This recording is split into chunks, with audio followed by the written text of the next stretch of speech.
How's it going, everybody? I'm Kyle from Fantasy Forge Studios, and we are back after a little hiatus with some Adventures in Middle-earth Eriador adventures. We are joined by two of our three players, as mentioned during the month of November during our streams. Unfortunately, Cole will not be able to be joining us for this stream or the next stream in December, but he will be back in January, as currently his work hours for the holidays are a little bit crazy. And so we are joined by all of our players at the moment that are active.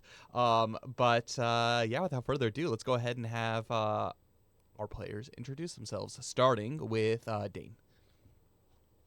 Oh, can't hear ya. There's a reason for that. Hi, everyone. Long time no see. My name is Dane, or Forge here at Fantasy Forge Studios, and I play the character of Valinith, son of Morbith. He is a high elf from Rivendell, and he is a scholar class, which is kind of the Adventures in Middle-earth equivalent to the healer.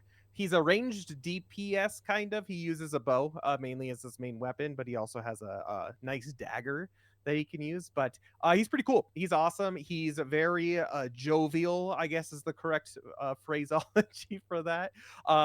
Which is very different than like the movie depictions of elves. I find it's more similar to like the Tolkien book descriptions of elves. But he's cool. I like him, and he's happy to have his good buddy Theodric back in the party with him after so long. So that's Valinith. For sure. And our next character is actually Kirian. So I'll do a little introduction on Kirian before we jump to you, Australian. But Kirian, he is a Dunedain of the North, and he is here in Eriador, basically tasked with hunting down the Shadow. He is trying to keep the free peoples that live here in the North safe from the evils that are pretty pervasive in this vast wilderland that is. I will help you best, with his basically he one thing has led to another, and has brought him into company with this very diverse company, and he is helping to guide the party primarily through the lands that he knows, while trying to discover all of the shadow stuff. He's got a cool dagger too that is similar to Sting that glows. It's an elven dagger from his recently, I guess not recently, a while ago past betrothed, and yeah, he's kind of brooding. That's his thing. Quick question. Yes. I know Cole mentioned that it was an elf. Was it a Rivendell elf? I think it was, right? Yeah, it was a Rivendell elf. Yep. Nice. Yeah, and so kind of he had his own kind of Baron and Luthien thing going on, but it ended before it could start, and so that's his whole shtick. But now he's I don't know what's the best way to explain. He's grizzled from life, and that's why he is the way he is. But anyways, that's Kirian, and that brings us to our next character, Theodric. By the way, thanks for the resub. I appreciate it. Hey everybody, I'm that Tubby Australian. If you're an old hand of the channel, you've seen me around for quite a while. It's been a couple of years, right? Yeah, it's been almost 3 years now. At this point, the extent pretty much the vast majority of the lifespan of Fantasy Forge Studios. So that's pretty sweet. Yeah, and if you're new, I'm one of the mods on the channel. In the Twitch chat. My character is Theodric Grimborn. He is 18 years old, and he is from Rohan. He's not quite an official rider of the mark, but he's kind of a probationary status, I guess. He was about to join the mark when he went on his journey of self-discovery to try and figure out where he came from and learn to control his battle fury. And he's very happy to have found himself working with Valinith again, and he's quite glad to have met Syrian and I've just blanked. Calefir. Calefir's cool. It's a good time. I forgot about Calefir. Kyle, I forgot about your TNPC. Don't worry, I'll introduce him later. But by the way, Britt, coming in hot with the hype train going up, where it is like Theoden, like the speech of Theoden before the charge. Yeah, it was great. Right as our writer of Rohan is talking, it was perfect timing. Literally Hey, perfect by the way, timing. do you see that we updated all the sound alerts? Yep. They're all uniform now, and they're all Lord of the Rings, and I love it. So Oh, it's so enjoy. good. So good. I was hearing that and I was like, as Australian was going on and like talking about it, like in the background, you have like Theoden like rise, rise forward at the red day. But anyways, it was so good. But anyways, thank you so much for all the resubs and everything. I will And help you bear this burden. thank you so much for that, Theodric.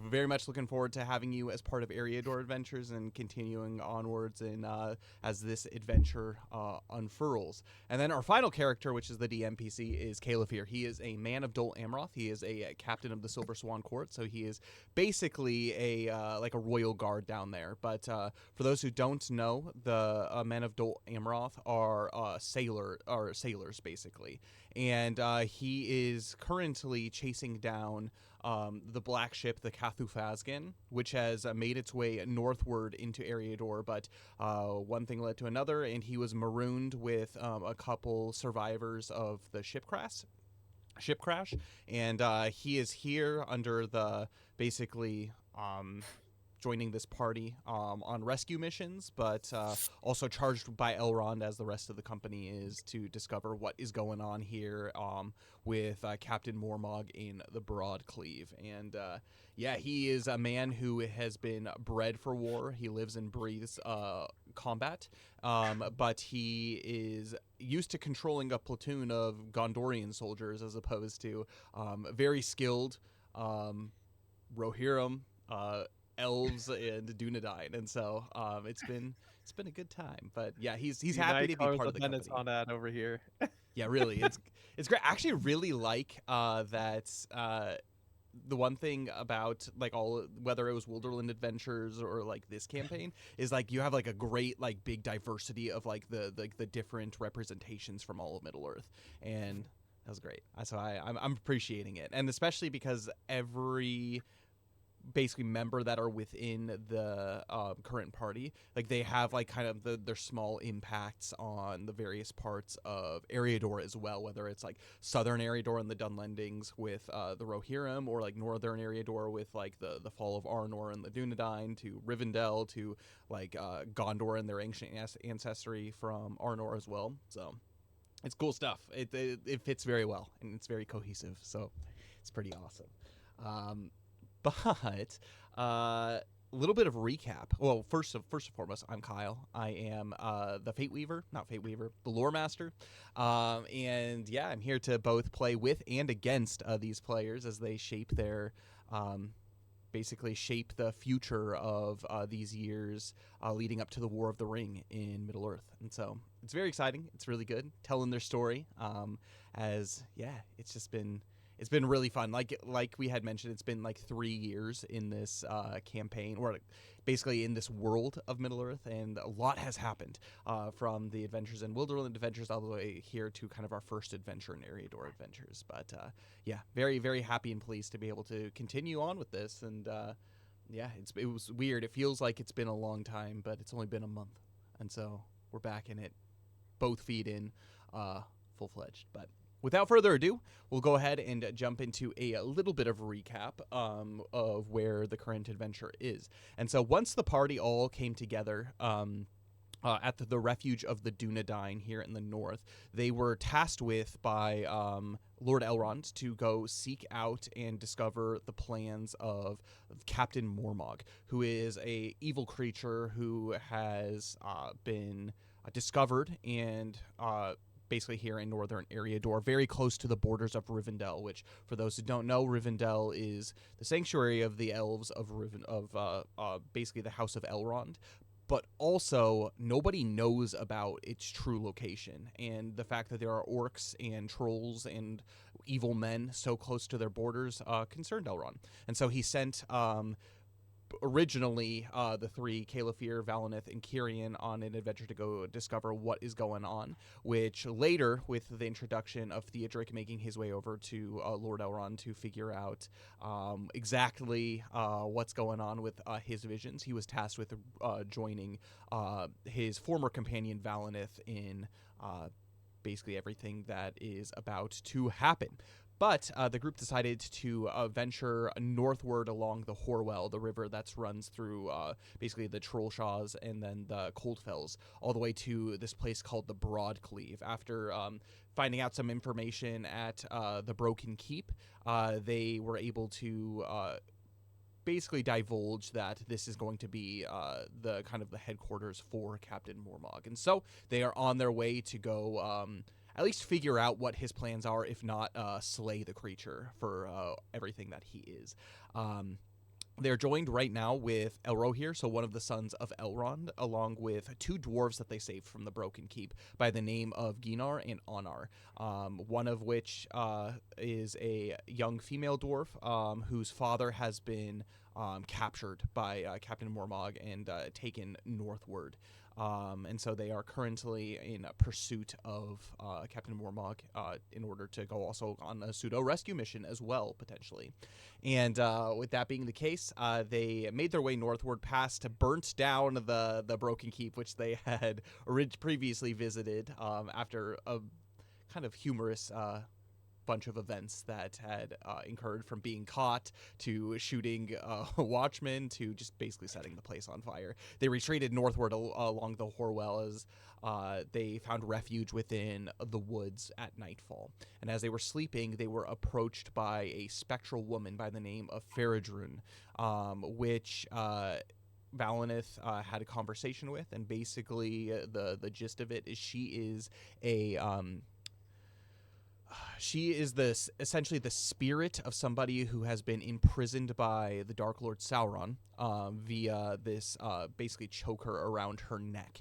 And she is forced to serve basically Sauron and his whims, and with Mormog being from the Blacklands of Mordor, is basically her new commander. And she has been used by Mormog to go out and scout and spy. She has deemed the company worthy as far as adversaries goes, and so she gave them useful information to make their way towards that, and she promised that she wouldn't turn them in as long as they promised to do everything that they could to free her from her captivity. As one of the stipulations of her kind of magical contract, as she's been bound by, is she can't actively work against the Mormog, but she also doesn't have to stop what's going on. And so she basically gave you a little bit of information, and the last thing that the company had encountered was that they received a note from her, basically detailing that the direction that they need to be going into the Broadcleave. And then there is also a Sindarin script that has been written on the back of this paper. And with that, remember, it cannot, you can read it, but it hasn't been read out loud, as these words have power and they will activate some kind of special effect. But basically, she mentioned in the letter, only use it in your greatest time of need. And that was the very last thing that had happened before we stopped in October. And with that, I'm going to go ahead and turn everything back over to the company. We're basically stopping right at that point. It's still nighttime, kind of early morning hours, wee morning hours of it. But you still do have to finish off your rest and then start planning your adventure northeastward into basically the further into the Coldfells to the Broadcleave. And so with that, I'm going to go ahead and hand it over to you guys. Yeah, Valnith turns to the party after all of that and says, "Why, what a strange turn of events, but it seems like the Valar have looked favorably upon us. Though in a disturbing way, as that should be. I don't know really what to do with that information, but hopefully that this letter is useful for us." Caliph Do here. you think she's gone? Can Valnith make like a Perception check? To see? Yeah, go ahead and make Yeah. a perception check. Yeah, this basically, it was about 10 minutes ago, 10 to 30 minutes have passed. If you remember, Elro here has made his way back and he found the letter that he had brought to you. And so this is 14. 14. With that, you look around and you see you're looking specifically for what you saw earlier, which is a dark visage in a tree. If you can remember, she has the ability to kind of change her form, and that she can reveal herself as she deems fit, and so she can either be seen as a black mass or as a basically her kind of persona, like person self. You look out into the horizons through the trees as best as you could. Fortunately, your elf eyes do kind of aid you in this, and you see, as far as the eye can see, no dark masses or any spectral figures off in the distance in any direction. And Valnith turns to Theodric and says, I don't see her in within eyesight. However, I don't know much about the world of spirits itself. She very well could still be among us, so watch what you say. And Great, because I wanted to go to sleep knowing that a creepy ghost could be watching. Well, And we'll protect you, Theodric. During this conversation, you can see that Caliphyr is he's been pretty quiet for the majority of this time. He's definitely sheathed his sword at this point, and he has made his way back over to the fire, and you can see that he is shivering like violently.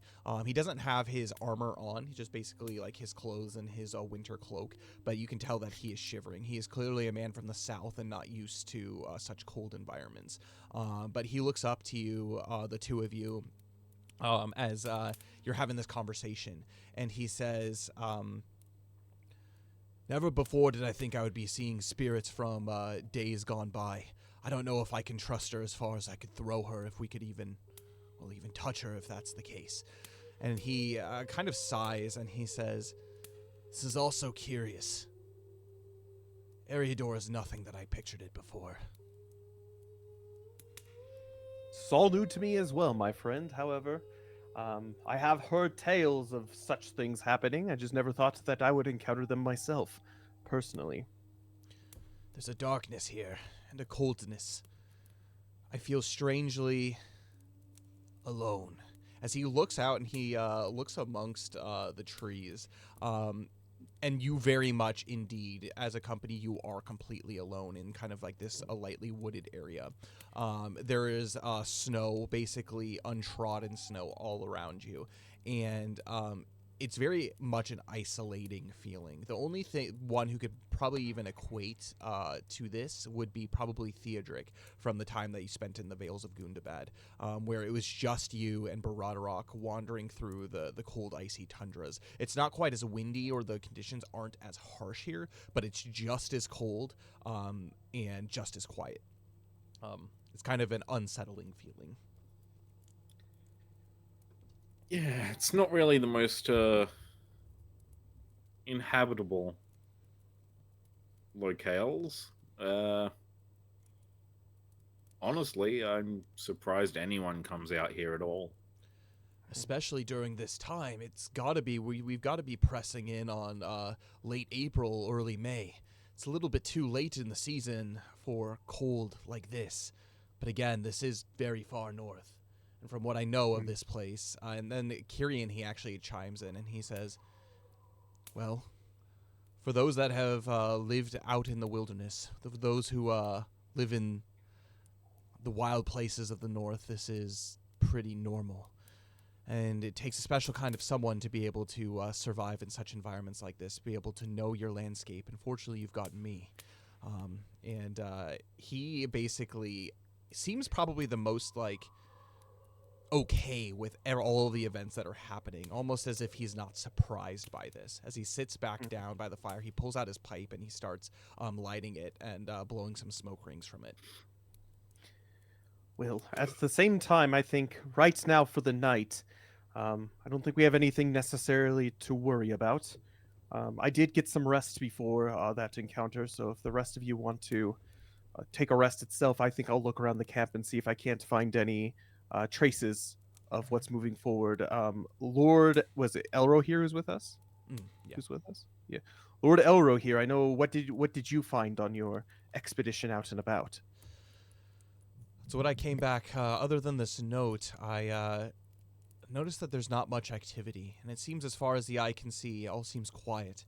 The river, probably a couple leagues northward, I can tell has started to freeze over. But as the summer continues to grow, the more it'll begin to thaw. I think at the moment we are alone.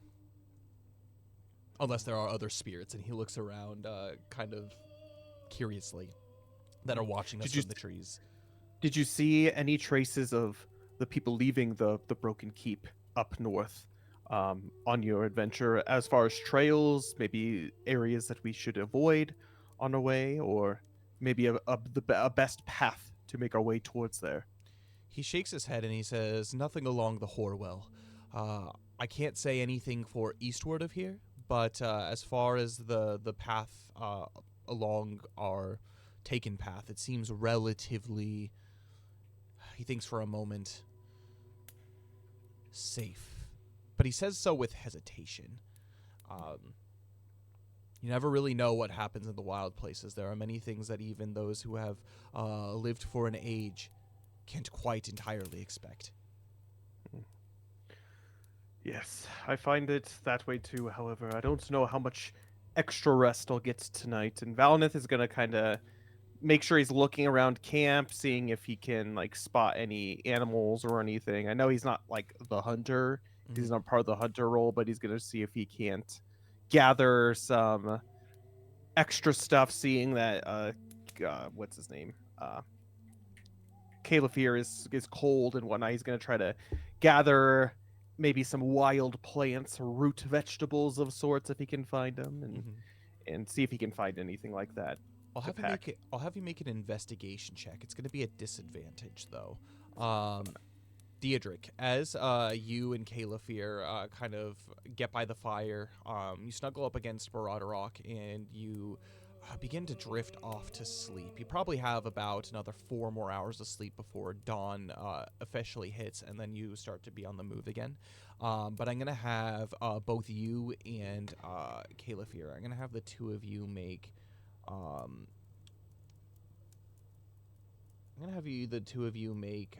intelligence saving throws for me. Okay. That was a 16, by the way, for a disadvantage. I got a 1 on that intelligence saving throw. Caleb, you got a natural 1 for a total of 3. Valinith got a 20. Kyrian. No. Just for Theodric and Caliphyr. Oh. Yeah, okay. But you got a 16 on your investigation?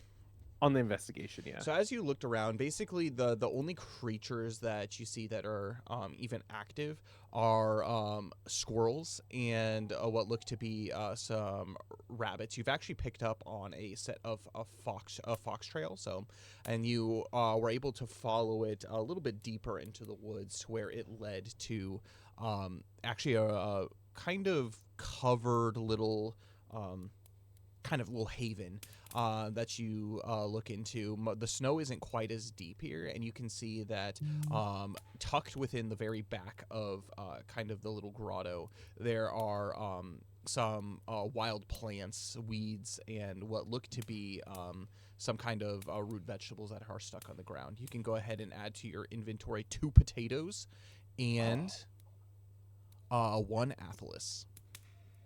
Athelis too. Hey, nice. Can I use my heroic inspiration to re-roll that int saving throw? Yes, and Caliphyr is going to very much do the same too. Okay, that one is not. So I'm hearing that it would actually be useful to do so. Yeah, I would say so. That's better. That's a 14. Okay. As you begin to drift off to sleep, you fall into a dreamless sleep. The only thing that really begins to kind of weigh heavy on your mind and on your heart is just your time back in the Vales of Gundabad. Just trying to almost kind of like you're like in a way trying to strategize like the best way to approach this, the best way to see this, especially creatures that are used to living in such tundra, like how you, Baradorok, and the company are able to stay either hidden or or whatnot. And so I'm actually going to give you for your next for the remainder of this travel, Theodric, for the next basically until you reach your destination at the Broadcleave. You can have advantage on any one perception, investigation, or insight check. Cool. And Caliph here just drifts off to sleep, but you can tell like it's a decently restless sleep. He's able to get his required sleep, but it's not super duper restful. Valnith is going to bring back the potatoes and the atlas and start cooking the 2 potatoes. Perfect. And he'll just tend to the potatoes as they cook. Yeah, as you do so, Elro here, he sits down, and Kyrian has already taken his sleep for the evening, and so he's gonna stay up for another 2 hours before having another 2 hours of sleep. But he looks to both Valnith and Elro here. The 2 other dwarves are sleeping as well, and Kyrian, he says, as he continues to blow to smoke his pipe, and he says, "These are dark days, aren't they?" Indeed. I haven't ventured this far north myself, however. Just the thought of my father potentially being up here, I don't like it, and especially knowing that Mormog and his subordinates are up here wreaking havoc on such a, cold and dreary but beautiful land itself. It makes me sad. Prods. Make a perception check for me, Valnith. Perception.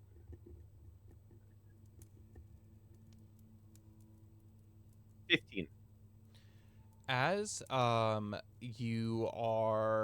as you're having this conversation, you see that down at his side, in one hand he's holding his pipe, and at his other he seems to be kind of glancing down at his belt, where he seems to be clicking in and out his dagger, almost as if he is checking the blade to see if there's any sort of evidence of like orcs or creatures that are around. You can get very much the impression that he is on edge, but this is like his normal. Like this, he's very much in like survival mode right now. Well, at the very least, what I can say is that in this company, I feel very much more at ease than if I was out here alone, that's for sure. I don't know what we're going up against, but I can't imagine there'll be anything that can come between the friendship of well-seasoned warriors and friends. And he says, huzzah. He kind of gives a little chuckle, and he says, "Ah, yes, huzzah. You need not worry about getting lost in these lands, as I know them, as if I know the back of my hand." And he lets out like this big smoke ring that begins to rise, and it joins with the smoke from the fire. And he says, These are dangerous plains, these are dangerous areas, but it's the hills that we need to be more cautious of. The closer we stay to the Horwell, I think the safer it will be, especially from what Elro here had mentioned. And he takes out basically a map from his pack, and as he begins to study it, and he says, "We must be careful as we start to make our way eastwards towards the Misty Mountains. It's going to start to grow foggier and dimmer. The Misty Mountains do get their name, but get their name from just the general demeanor, but especially here up north, when the cold of the icy winds of the north begin to blow down. It's unforgiving. Anything could jump out at us at any moment. We need to stick together. We need to keep our lights at a minimum. Traveling by day is our best option. By night, there's too many dangers." And he continues to study the map well basically into the night before he does eventually drift off to sleep. How are the dwarves doing at this point? Are they sleeping? They're just sleeping. They are hunkered in. You can tell that they are probably a little bit cold, but they're definitely more used to kind of the environs of like mountain living, and so this doesn't seem to disturb them all too much. Well, at least for the rest of the night, Kirian, I think you should get some rest. Elro here and I will continue to keep watch throughout the night, and as one of the potatoes finishes cooking, Valinith splits it in half and gives half of it to Baradorok and pats him on the mane and is just like, "Oh yes, I've missed such a good boy." Broderick wakes up. You kind of like hold it in front of his nose, and you could just see him kind of like sniffing, and then he wakes up, and then he just like quietly, and he takes the potato in his mouth, and he very slowly and quietly begins to chomp on it. And he eventually just drifts back off to sleep. With that, I'm going to have Valinith make one more perception check as the night continues. 18. 18. Things are peaceful, especially as the morning begins to come into view. There's a little bit of kind of what you think at first is rain, but it is actually the melting snow that is falling around you. And you can hear kind of go tss, tss, as sometimes, every now and then, a drip will fall into the campfire. It's begun to kind of die down to a kind of just a small smolder at this point, and definitely the temperature has crept up to decent amount of traveling weather, and with that the company begins to wake up, and Elro here has basically just been looking into the distance around the whole time. He's got his great bow on his lap as he's just gazing, almost as if lost in thought. And with the potato and a half left, Valinith makes a simple kind of hash for a breakfast for everyone. It's not much, but he spreads it around everyone, at least so they can have a nice warm morning meal before heading out. So By the way, who needs that inspiration that Britt gave? I think she gave it to Theodric. So that's not that. So you can keep that inspiration, Theodric. Basically the buff that you got from your contemplative sleep is not technically counted as inspiration because it's a so you can have both of them Yes. kind of stacked together. So Thank you, Britt. and with that, the morning continues, and you prepare to pack up to make your way westward towards the Horwell again, and then along the river. During this time, you can see that Kirian is very well studied up on the route that he thinks that you should take. One of the places that actually on the map, so we can go ahead and refer to it, that currently you're sleeping in this wood right now. One of the places that he said that you should avoid on the map is this area that's close to the Horwell, basically within 5 miles from the entrance to the Broadcleave, as it is a basically like a sucking bog. Even in kind of like this frozen condition, the Horwell has begins to kind of splinter off into many little basically smaller rivers, and this place even in like kind of like the cold ground begins to kind of form kind of like this like quick sandy effect, and he mentions that back in the day this used to be a battleground that did take place, particularly as the Dunedain were hunting down the orcs of Golfimble's camp, and because of that, much of the ground itself had been disturbed and destroyed, and the Horwell during basically the summer and autumn seasons takes over and makes it like very, very wet and muddy. And so even though it's still cold from the winter, it's a dangerous place to be able to walk. And so Kirian mentions that to kind of beware of that. And so as you begin to make your way east, you're going to have to kind of go south a little bit around that in order to get to your destination without walking through the bog. Sounds good. And with that, you continue onward into the snowy, very kind of half sunny day. Probably about for the first 6 hours of your travel. The sun is out, and you can see that there's some birds off in the distance, but the visibility is pretty good as you begin to make your approach back towards the Misty Mountains. However, as you leave this kind of little wood behind, you begin to travel north for some time, but it soon swings more directly east. The River Horwell runs to your left towards the Misty Mountains. The broken land and crevices of the Cold Fells give way to a broad open valleys between the high hills of the Ettenmoors, and the panorama is growing frequently more difficult to see. So as you continue to travel, a heavy fog begins to set in. And so while even though it's daytime, it's kind of difficult to tell that it is, other than the faint glow of the basically sunlight way high above your heads. It's almost kind of like ethereal as you continue to make your way during this day, and you begin to set down camp for a night for another probably about day and a half of travel. I'm gonna have you, as the group of you, make sure you are eating your rations. And going through that. So since you guys have left, it's been 2 days. It's been 2 days since you have left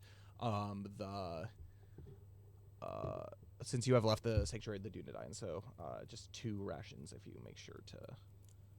I can't edit it on Kirian's sheet. That's okay. I can go ahead and do that. Okay. And with that, Califir, as the lookout, is going to go ahead and make his perception check for the evening. That's going to be a 9. And as the group of you take turns keeping watch, it's an uneventful night as the next day rises. Valneth is going to continue to look and see if he can see the ethereal spirit lady every night that this happens. Okay. So. Okay. He's not spending like too much time worrying about it, but he's curious to see if there is any sign of her. So. All you can see around is probably about 25 to 30 yards in front of you is as much of visibility as you see. You see the basically kind of like this white, thick fog that surrounds you during the day hours, and it becomes completely dark at night. And so it's difficult to see, but you do not see any dark, like heavy dark black figures that are around, or even any kind of mysterious ladies that are off in the distance either. But it definitely, you do get kind of like this eerie feeling like you are being watched, as if there's someone just beyond your sight that is keeping tabs on you, keeping eyes on you. But with that, you continue onward on your path. And so I can go ahead and move you. After that point, you begin to start to make your way more southwards. As Kirian mentions that you have begun to reach a point that the kind of the bogs start to begin. So you start to make kind of your way southwards, and as you do so, you notice that there is many hills that you begin to travel through. This definitely, Theodric, is reminiscent of your time in the Vales of Gundabad, where there's just hills as far as the eye can see. You don't know, like, on the other side if there's going to be like wild men that are there, or if there's going to be trolls or orcs or whatever the case. And so you kind of have to be on very much high alert, using your senses of hearing more than even your senses of sight. I'm going to have, as a group, for a group check, have you make a perception check, all of you. Who's making this? Everybody. Oh, everyone. Okay. Perception. 21. Woo! Nice. Sorry, I realized I was muted. I got a 7. Yeah. Valneth got a 7 as well. Kirian got better than that. Real good. Was it 16 plus 7? 16 plus 7, whatever that is. A lot. 23.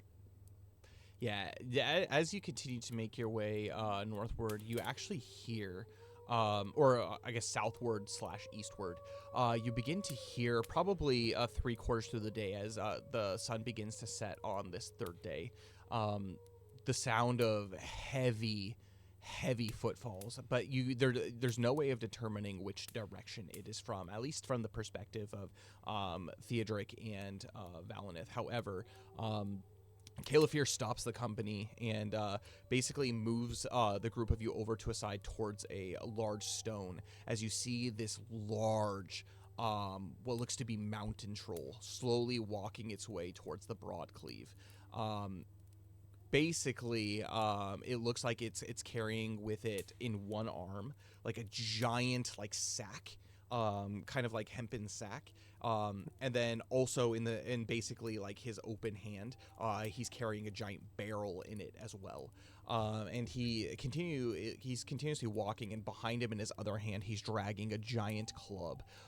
He does not seem to have noticed you, but it takes a few minutes for him to come into sight. And as you see, like this giant figure, he probably stands at about 12 to 13 feet tall.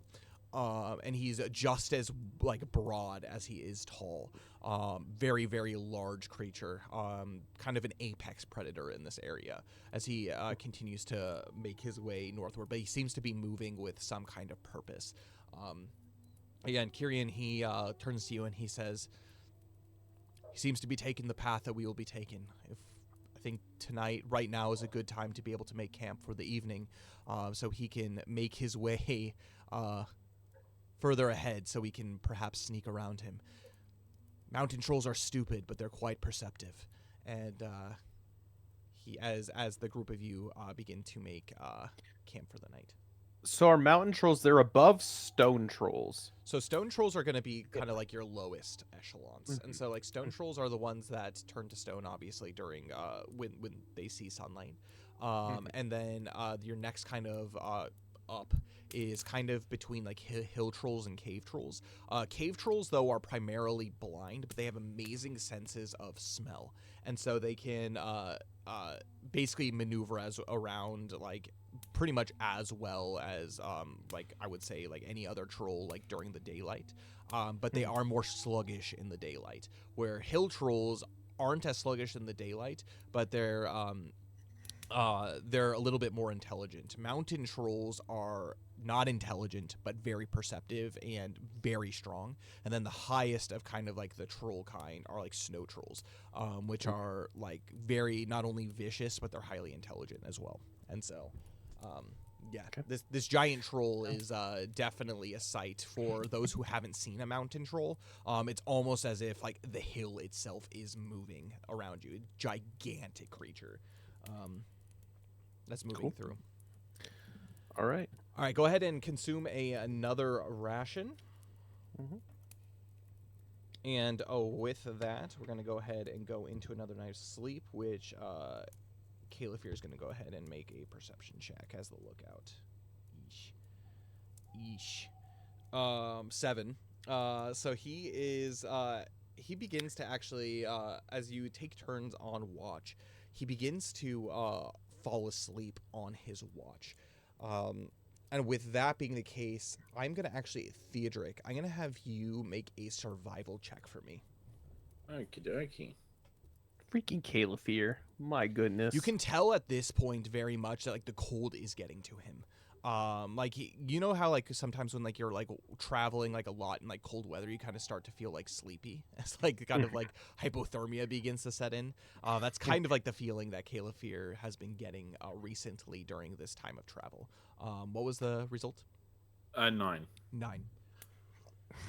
You begin, solid, guys. You begin to wake up as you this night there actually is no fire. Basically everybody is kind of like cuddled like up together in like kind of like this small like embankment. There's kind of like a pseudo igloo that has been placed at least on one side that the group of you had made before sleeping.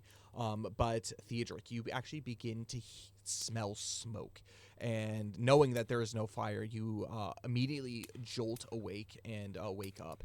And everybody is either asleep or in their elven dreams. And you can see the one who's supposed to be keeping watch is Calefear. But this smell of smoke pervades. You don't see anything immediately except for the surrounding darkness, except you can hear a crackling just off to your right, which would be southward of your location. Do I see Calefear? You do see Cool. Caliphere, like he's fallen asleep on his watch. Like basically he's like kind of like leaning up against the side of kind of like the snowdrift, and he's just like not like fast asleep, like in deep sleep, but he seems to be just kind of like out of it and sleeping. Okay, Theodric's going to obviously grab his sword and his shield, and he's going to kind of just nudge Caliphere awake with his foot. You hear Caliphere, you dozed off a little. We have something going on. and he immediately like is brought awares to like kind of his basically the fact that he was asleep. He's like, how long was I asleep for? And he goes and he kind of like looks at the sky and the air. He's like, you said there's something going on, as he grabs his sword and his shield as well. Yeah, I hear you can hear that, right? He listens for a moment, and he's gonna go ahead and make a perception check. He can faintly hear crackling off in the distance, but it does seem to be getting closer. And as probably time draws on, you can start to hear footfalls. They don't seem heavy particularly, but they seem to be lighter, almost as if they're humanoids. But they are just, again, out of your sight with the dense fog. But you can see probably about 50 yards away a kind of a small reflection of many torches that are walking basically in the same direction that the mountain troll is going. But you hear no sounds other than footfalls and the crackling of torches. Yeah, I don't know what that is, but hopefully it passes us by. Caliphere, he looks to you and he says, "They're clearly not trolls. And orc Goblins, rabble maybe? aren't that quiet."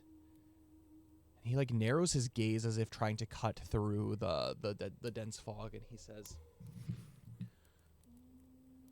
"I don't know what this is, but there seem to be a number of them." I'm gonna have you make a survival check for me, Theodric.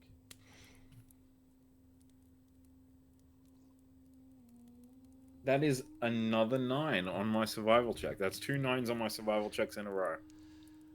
You hear not many distinct footfalls. They seem to be walking not uniformly, but many of them. If you were to guess, there would probably be around 15 people in this, but there's no way of truly knowing. Theodric's going to relay that information and just be like, by the sounds of it, there are a little over a dozen. As Caliphere crouches down in order to be hidden from sight, he says, "Gear up, just in case they're watching us." And he begins to very quietly, very slowly put on the pieces of his plate armor. Theodric's pretty good because he's already got he wears chainmail. It's all good. Perfect. He's already geared up. He never really took it off. And with that, I'm going to have both you and Caliphere make stealth checks for me. Ooh, You got this. I believe in you. I have stealth at disadvantage. Caliphere gets a 7. Oh, I got a my 5. God. And with that, time does pass, and eventually the footfalls do leave. However, as basically the two of you stay up, weary, and you just get the feeling that you are being watched. And with that, you're unable to finish your rests for the evening, either of you. I'm going to have you make Constitution saving throws for me. Oh, rough. 13. It's not terrible. 19. Not terrible. You are able to stave off the impending exhaustion that is slowly creeping into you. But you probably, as if you keep traveling like this, you can't take much more of sleepless nights. But it is not going to impede you, at least this day, as the sun begins to rise and all of basically everybody begins to wake up. again, that kind of white glow in the air is now kind of lighting your path as the group of you begin to leave. At this point, Baradorok, you can tell that he seems to be a little bit weary. The more kind of northeast that you have been going, you can tell that Baradorok's pace has begun to slow to a degree. Whether it's because he's in unfamiliar lands or if he can sense something within the general vicinity, there's no way of knowing. However, Theodoric, you can make an animal handling check to try to kind of discern anything about his attitude. I will absolutely do that. 11. 11. He seems to be sleeping well at night, but you notice that he tends to be doing this whenever you are moving. And his sluggishness primarily seems to be stemming from the cold, from what you can tell. Okay. With that, knowing that, I'm going to, instead of rolling up my bedrolls and stuff when we're moving, I'm just going to kind of drape them over him to try and keep him warm. Like, just like put all of my... What have I got on me? Got my bedroll. I've got some autumn clothing that I'm not wearing. Valnith has blankets kind of- if you need them, because Yeah, he and- came prepared from Rivendell. So, And I do have an extra blanket that I'm going to chuck over him as well. You can tell Baradorok is quite grateful to this, as he gives both you, Theodoric, and Valinith many nudges of the nose, and he seems to be a little bit more lighthearted as you continue to move further eastward. I'm assuming the previous nights ahead, or that just happened, was relayed to Absolutely. everyone. Yeah. Valinith and Elro here, I think, are going to try to, just before they take off going anywhere, try to search the vicinity and see if there were any Make an footprints or anything. investigation check for me, Valinith. You can have that at advantage with Elro here's help. Okay.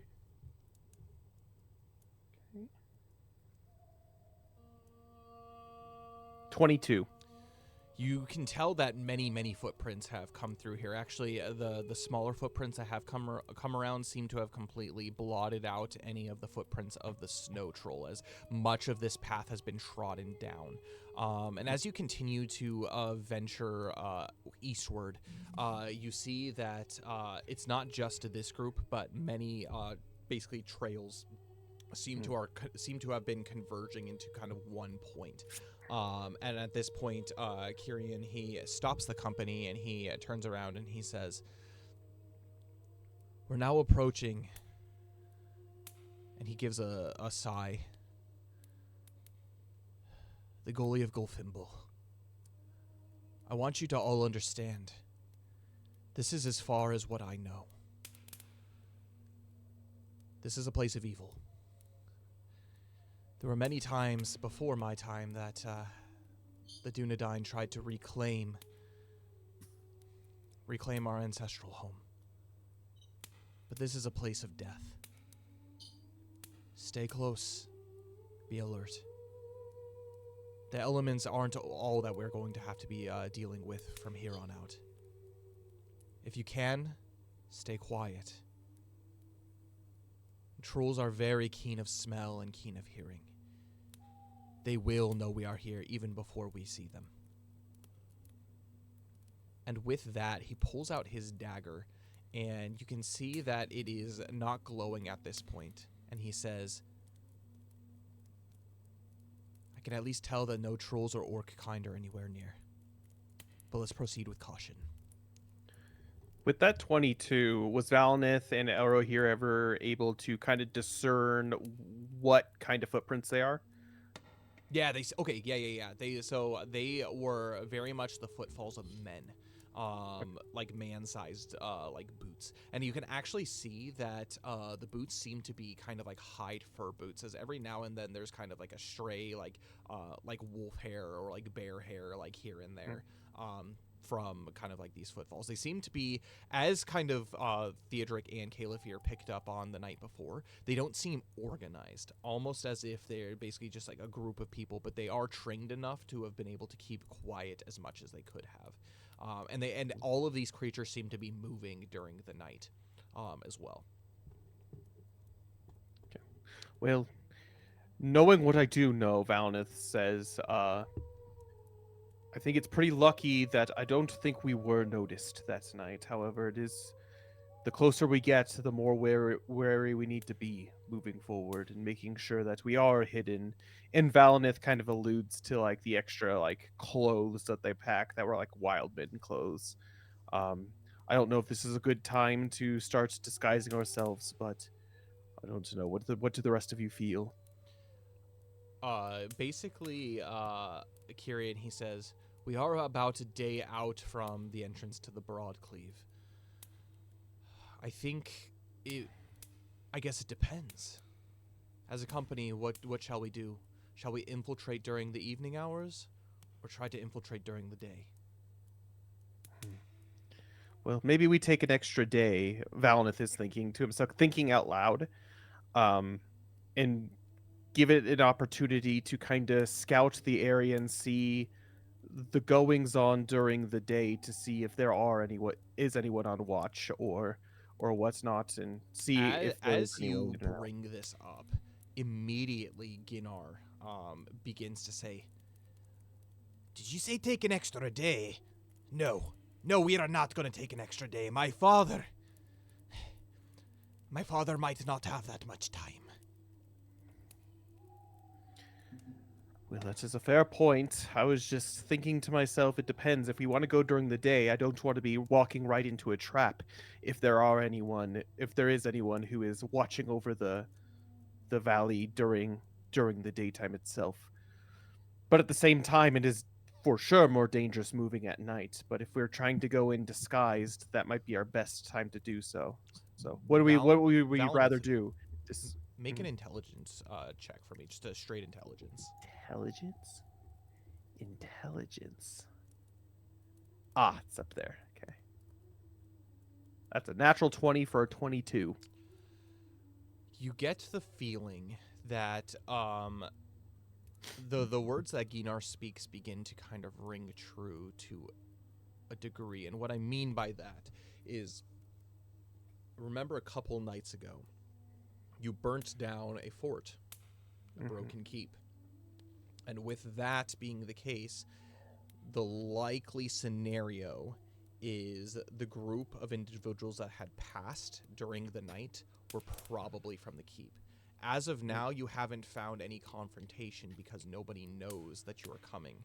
However, it's perhaps a race against time, knowing that basically their stronghold had been burnt down to a degree, and they may be coming with news of your arrival. And so that's also another hastening kind of intention as well. And as Valnith brings it up, he's like, well, brings that up after thinking. He's like, so then there begs to be a third option, that is ambushing the group that had come. Elro here nods, and he says, I can scout ahead. I know these lands just about as good as Kyrian does. And I can be quiet about it. Kyrian, if you would lead the rest of the group to the Broadcleave, I can spy on our unwelcomed guest. If they seem to make any move, I will come back and alert you immediately, or try to create some kind of diversion to keep them from arriving on time. But they do have a few hours ahead of us. What do you think? Valnith says, I don't see a better option. However, how's Baradarok doing, Theodric? I know he's cold, but is he doing all right? Are you doing all right? He seems to have perked right up after we've given him those extra blankets. Me, I've been to the Vales of Gundabad. This weather's awful, but still nothing Nothing like it was up there. Are you ready for a fight, Theodric? And Always. Valneth kind of chuckles and like thinking to himself, he's not ready. He doesn't want to go into a fight, but just tried to lighten the mood. I'm always ready for a fight. You know that. Oh yes. And Caliphyr, he chimes in and he's like, "By my shield, I will make sure none of us fall." That includes you, my friend, and he gives him a big old pat on the back. And I guess we must be off at haste. Kyrian, he nods as you bid Erohir farewell. He zips off, basically into the mist, into the fog ahead of you. Bow in hand, he moves silently, almost as if it's the breeze, and you continue to trudge ahead. The question is, with that being the case, do you want to move at double pace, or do you want to move at normal pace? If you move at normal pace, and again, Kyrian knows this information because he knows this area, at normal pace, you would reach the Broad Cleave right as night is beginning. If you go at double pace, you would reach it by midday. But here's the thing, are they moving during the daytime, or are they only moving during the nighttime? Well, they moved during the nighttime, and you perceived that was the case. So we may be fine still if they're resting during the nighttime. So I don't see a reason why we need to move at double pace if they're only a couple hours ahead of us. Besides, the double pace will just leave us worn out. Mm-hmm. We need to be fresh for the fight. Caliphyr says, "I don't know about you, but I didn't get much sleep last night. I think if we're going in with a potential fight, I want to be as fresh as I possibly can be." Huzzah to that, and let's move forward. And he points towards the direction, and he's pointing in a completely opposite direction of where they're supposed to be going because he has no idea. And Caliphyr, he pats you on the shoulder and he says, "We shall." And he goes the other direction as the group of you, as you kind of like look around. Caliphyr follows, and then Theodric and Broadrock in tow, along with the dwarves. You continue to make your way down into.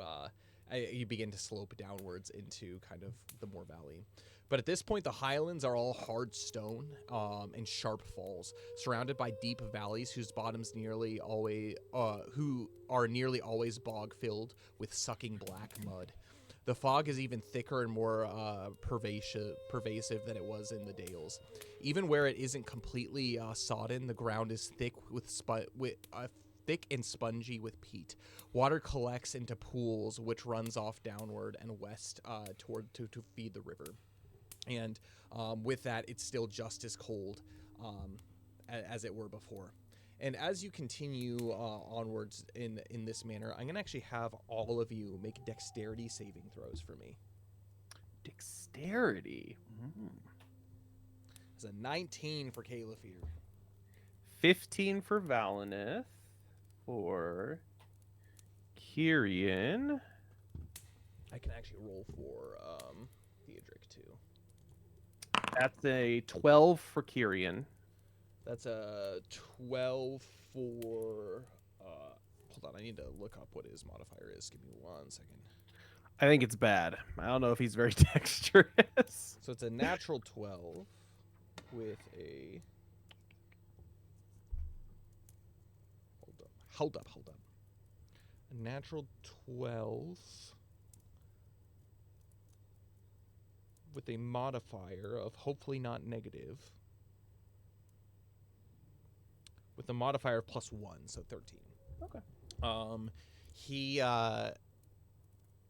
The group of you are able to stay very tight on the road. As Kyrian, he does mention that many of the paths become narrow at this point, and just a couple feet to the left or right could mean falling to your death or getting stuck in basically sinking in a bog. And you continue to follow him, almost kind of, I picture like Gollum in like the Dead Marshes, where you're just like following these paths that seem to not have any like marcations to them. But you are still doing so regardless, making your way through. You eventually get to a point where you're now no longer in kind of like this highland area, and you've slowly, gradually made your way down kind of these mountains into what looks to be this valley. You look off to your left, and you can see that it is still, again, all kinds of like bogs and like where like kind of the river is, but you can see that there's still a large part of the river that has begun to extend up into the Broadcleave itself, but the entire top of it seems to be completely frosted over, with that being the case. And with that being the case, you notice that beyond these headwaters of the Horwell, there lies an ancient path that is cleaved out of the stones. Along this path, there are steps deeper and wider than the stride of any troll. Many of the steps are long broken or have been hacked away in turn to allow for the passage of smaller beings. The path eventually leads down into a cavernous forested ravine, which resembles nothing so much as an axe strike deep in the base of the mountainside. So you continue to follow this path. And at the bottom of the ravine, the floor of the dale is wider and filled with basically brown grass, frost, and all kinds of snow patches here. Almost as if the wind has come through and kind of whipped the snow around. You can see kind of bare patches that are around. And these basically pine trees have such a dark green hue that the valley is almost uniformly black, as it were. The ravine ends against a massive, smooth, sheer rock face that echoes and greatly increases all sound. As you begin to arrive, the place where the path starts to descend into the Broadcleave, and not mid-afternoon, but like at the beginning of the evening, you find that basically there's a place among the hills where you can kind of sneak off like behind some rocks to be able to look and basically watch the area. At this point, though, I'm going to have you all, before you do anything, for Caliph, I'm going to have Dane, you roll a d8. Yes, Theodric. Okay. How's this path for Baradorok? Like, how rough is it for him? It was harder getting down into kind of the dales here in the Broadcleave because it was very skinny. But fortunately, I had you roll a dexterity saving throw, and you got enough to not fall. And so that was an 8, by the way, that Kyrian rolled. An 8. Okay, cool. Yeah. With that being the case, I'm gonna have the group of you make a decision. Do you want to proceed inward into the Broadcleave, as basically you see this giant rock face, and you see that it's covered in ice, almost like kind of like jagged spikes along the side of it. There's a place that you can look out and maybe scout your surroundings, or you can just continue onward into the Broadcleave. What do you want to do? You have not encountered Elro here up until this point either. Well, how long would it take us to be able to scout ahead? How much time lost would it be? If you wanted to scout ahead, I guess it depends on how long you want to wait. Well, onto that outlook to where they can see what's going on down there. Oh, less than a 5-minute climb. So it's kind of like a small like incline up into kind of like this like patch of like rocks where you could even hide Baradorok behind it if you wanted to like scout the area out or anything. Yeah, we definitely want to scout that out. Yeah. Can we go up? You do. Fine. And as you do so, you feel almost as if fortune had served you well, almost as if fate was on your side. As you make your way up into this rocky outcrop, you see basically a mass entrance of trolls.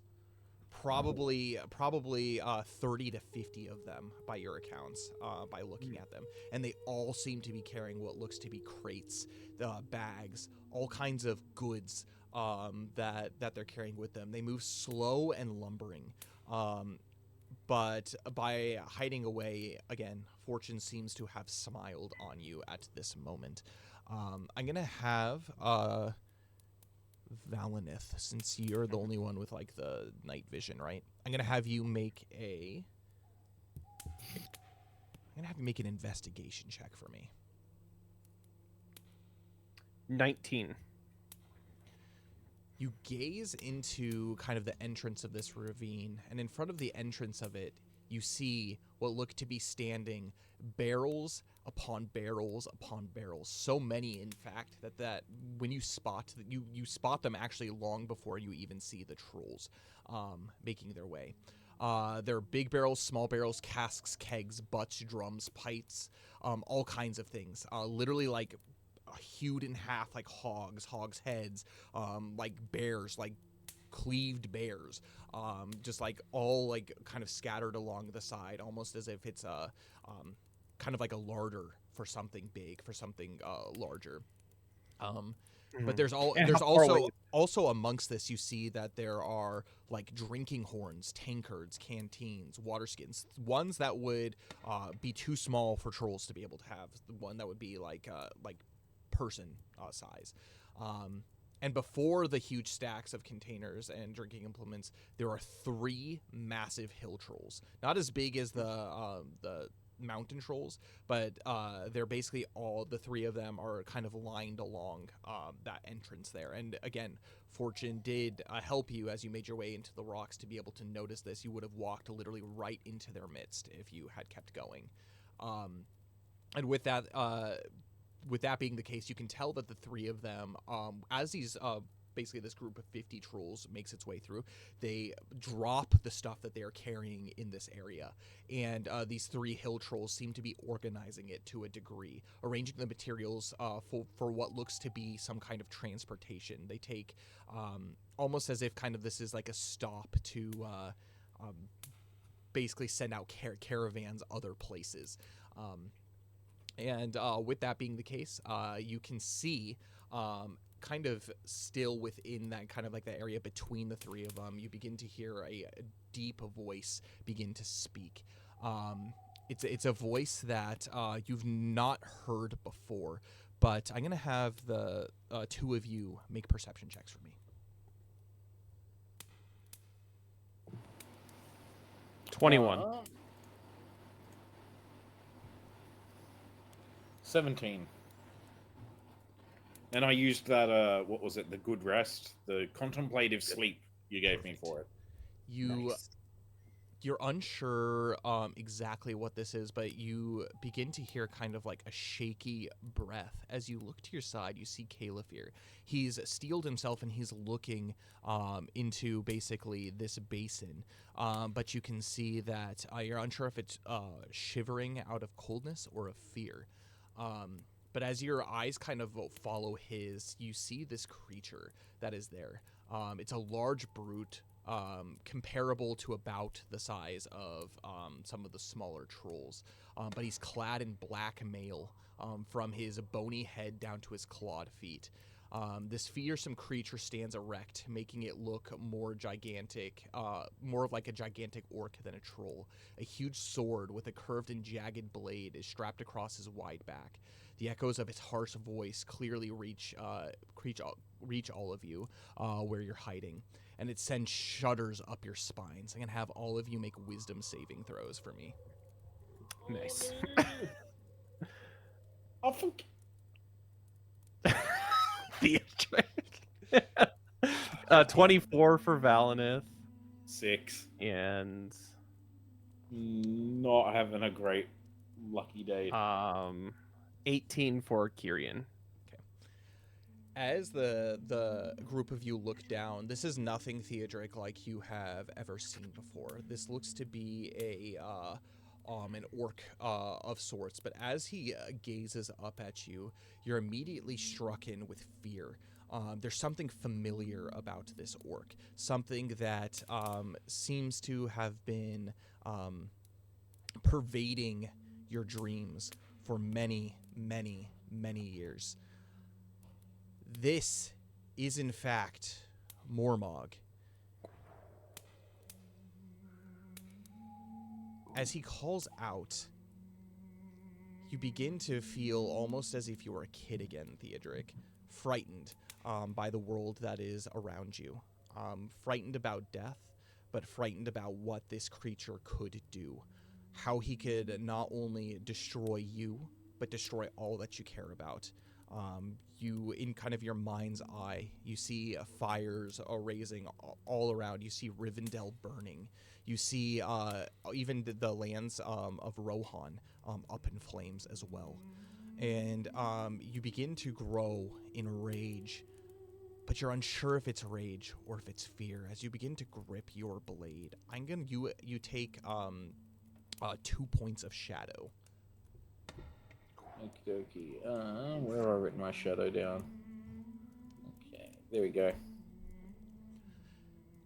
And with that, you can the group of you do sense this within Theodric.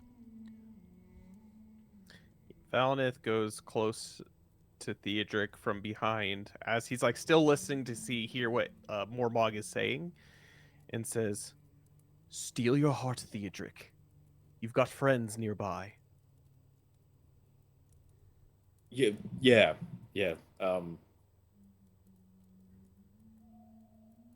Theodric's just like thrown by the whole thing. Mm-hmm. Yeah. And Valinith kind of just like grabs like the chunk of his, what is this, lat right here, and just grips it and says, like in a like a caring way that a parent would do to a kid who is, how to say, like going through a terrifying situation, just to hold him firm, like there's people here to protect him, but also in a caring way.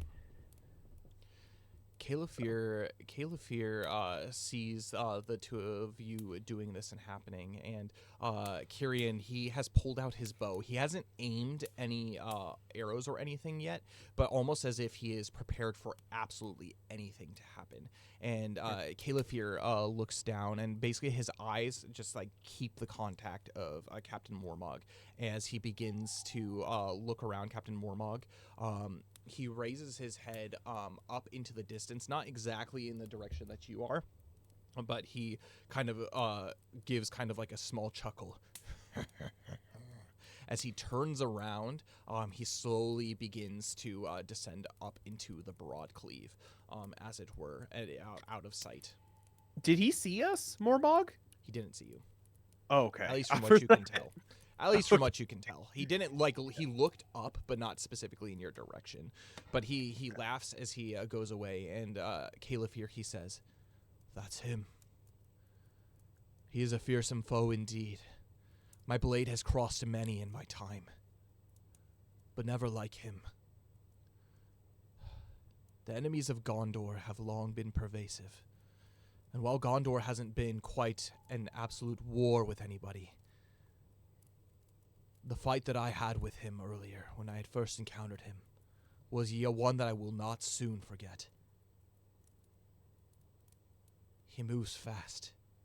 He strikes true, and he strikes hard. Many of my men, my most trained warriors, fell as if they were simply pieces of paper cleaved with a knife. We must be careful. He's wicked and he's perceptive. But I did survive, didn't I? Let's hope How we would all we survive to fare? live to tell the tale. How would we fare if we happened to come up against him? That is one-on-one. Now, obviously, if he had a cohort around him, it would be a challenging battle indeed. But how do you feel the group of us would fare? Would we all make it out, or would that be a fool's errand? When we first encountered them at their camp, we tried to take them by surprise, and while many of his underlings fell quite easily to the prowess of Gondor, when he showed up, that all changed. I do believe it is the manner in which we approach him. Mm-hmm. One-on-one, not as a slight to any of you. I'm sure you are quite strong in your own way, but I do not think one-on-one we could stand a chance against him, let alone with this army. Mm-hmm. However,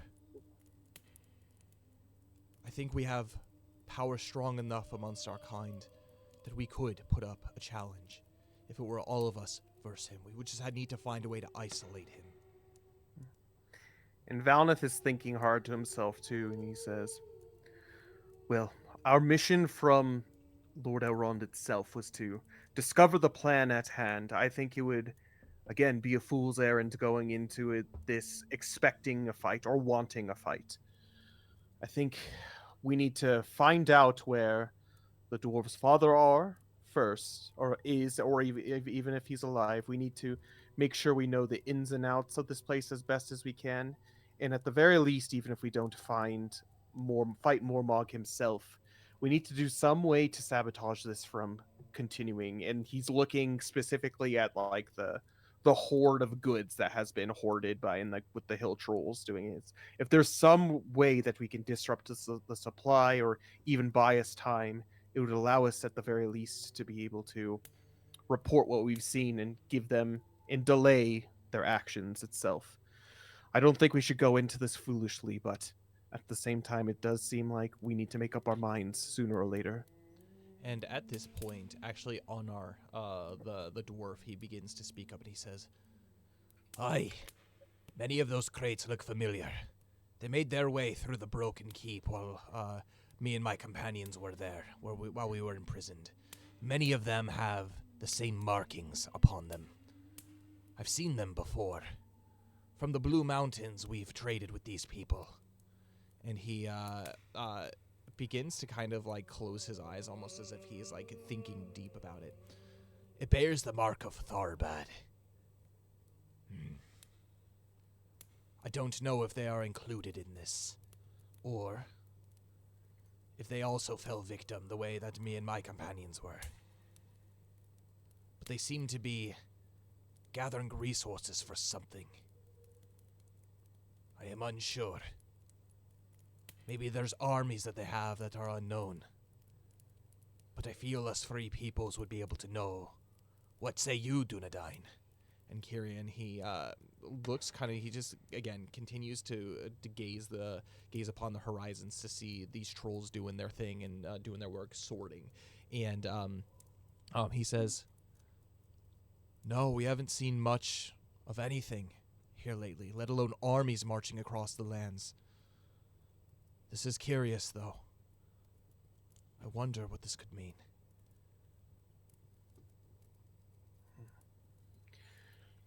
Well, at the very least, we need to figure out a way to slow them down at the very least. I don't think we should pick a fight. I don't know how much we could do, but maybe making our way towards the Broadcleave and devising a plan. I'm curious to see what news Elro here has, but I think tomorrow morning we must strike, depending on what we're doing. I think again, moving at night would be foolish, but maybe, just maybe, we can think of something to do to at least disrupt what's going on here. At this point, the group of you begin to feel cold. The wind begins to bite, as like it feels like a storm is coming on. The wind picks up, the wind whips, the hard, basically, like, it's not really like an ice storm, but the snow is falling, almost as if it is cutting, whipping against you, and you hear a soft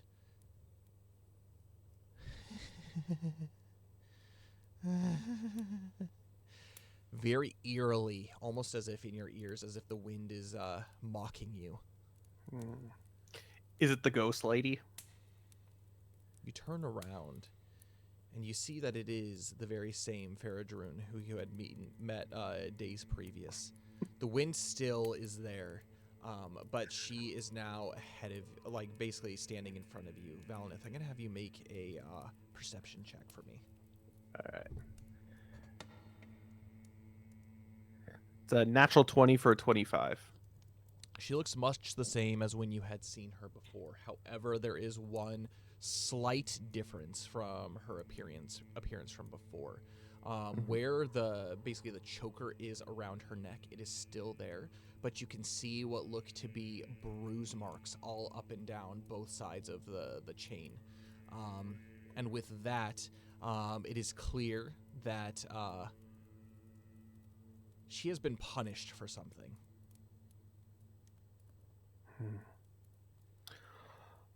Oh, and Valinith turns around and says, "It seems our ghostly friend has made an appearance again, and he looks at Faradrin and says, Ginar says, "Ah, for the love of!" as she falls back like onto her booty, and Anar he picks up his hammer, and he looks and he's just like, "What kind of devilry is this?"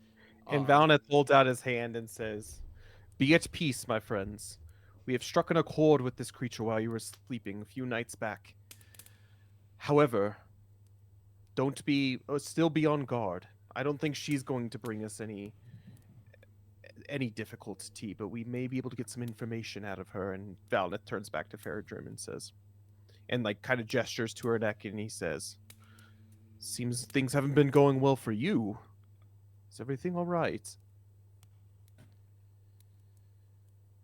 She lets out a long sigh as she looks at you with the same sorrowful eyes that you had seen a couple nights back. And she says, "You have finally seen my jailer. Already, the trolls gather at his call. The ones intelligent enough to heed such a request, at least. Once the sun sets, many more will hear him speak." And at this point, it is dusk. You won't have problems understanding what he says. Mormog has been taught to speak by his Dark Master, and favors the black speech of Mordor. But few other trolls speak it, so he will address them in their common tongue tonight. Since you've come this far, you should hear what he has to say. To do so, you will have to enter the Broadcleave.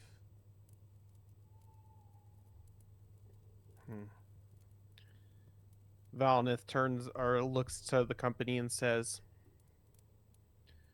"Are there going to be evil men there as well, or just trolls?" Oh, there will be many. Many who have heard the call of the Dark Lord. And her eyes lock with you immediately, as if as if you're transfixed in her gaze. Those barrels, they contain beer and other liquors. The trolls below believe this is a moment for celebration. I believe your best chance is to wait until the trolls start drinking. There's a lot of them, but there's enough liquor to put even a small mountain down. But you will have to slip past the guards, plus any other trolls that happen to arrive in the meantime. The ravine's sides leading down to the Broadcleave are far too steep and loose to even attempt climbing stealthily. You must enter by normal paths, unless you wish to meet your untimely fate. Well, this information, though sad, though hard to hear, we appreciate every bit of it, and we hope that we can repay it in the future, the kindness. However, how are we expected to sneak into such a place, being an elf and men from distant lands? How are we expected to even get in here without even being spotted right away? The Broadcleave is wide. Many places to hide. Ones as small as you should have no problem once you are inside. You must first wait till the coast is clear, or at least until their thinking is clouded. You may be a specter as me in their eyes when drunkenness has set in. Valineth looks to her, and in the back of his mind still feeling lots of pity for this spectral figure, more so than not sadness. He sees the sadness and he feels nothing but straight pity, and in his heart there's something like he just wants to help free her from these chains, and says, but that begs to differ as well. Once we get inside, yes, the trolls may in the men may be knocked out with drink, but does that also mean your master will be drinking as well? No. But he will be speaking. Mormog has plans. Many plans. Ones he will not so willingly divulge. This is your chance to discover his true intention. The fate of Eriador rests in your hands. With this information, we owe a great debt to you. And as Valineth, son of Morbith, of the people of Rivendell, of the High Elves, I will not rest until this promise towards you has been fulfilled. Whether that's today, tomorrow, or down the line, I promise, as an elf, with everything that I have, that we will bring an end to this reign. I will hold you to your oath. All of you. I desire peace, rest, freedom from the shackles of this world. If you do this, I will reward you with what I can. Speaking of which, Valineth takes out the note and says, we have not read it because we knew that there's power behind these words. However, could you give us an idea of what these words will provide for us if we need it in such situations? Ah, yes. This is a gift from my former host, the host of Orome. I was a hunter once. These words have been passed down from generation to generation. And only in times of great need are we to utter such a phrase. It shall only work once it has been spoken, for each life. But I didn't use mine in my life. In time of great need, when you feel the eye of the enemy is upon you, it will give you brief moment of vanishment. As if you are just a breeze, just a specter in the wind, such as myself. It does not last long, just enough to escape with your lives. And it only works for those who speak the words itself, or will it work for anyone who's the similar cohort? The readers must speak it, only for it to take effect. But, as I had mentioned, once these words are spoken, they can no longer be used again in this life. This is a gift of great power indeed. And Valineth turns to Theodric and says, what do you know of this, elf friend? I'm going to have you make a tradition check for me, Theodric, and it can actually be with advantage. You have been not only deemed elf friend, but you have been given a blessing from Irame. I got a 17 on my traditions check.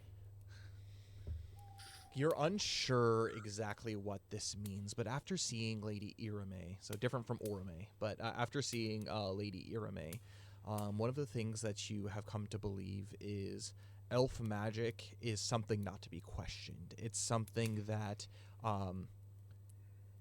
is of pure goodness from what you have the intention. And if this is to be elf magic spoken in times of old, then it's something that you find that you can put your trust in.